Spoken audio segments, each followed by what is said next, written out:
Hi, this is Dave for ExpertVillage. Today we're going to make some steaks with brandied mushroom sauce.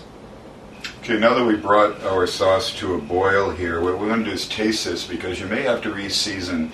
You add a little salt and pepper early on and it kind of blends in with the flavors. Sometimes you don't get that brightness of the flavors again. So you want to just get a little teaspoon and go into your sauce. Go ahead and stir it up a little. I like to get one of those mushrooms in, just to see what this is like.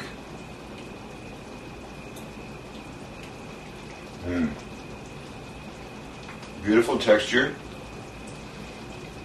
Great flavor, but I believe it needs a little bit of salt and probably a little bit more fresh ground pepper. Not a lot, just a couple of turns from the mill, or just even a pinch, I guess, if you're not using a mill. A little bit more pepper.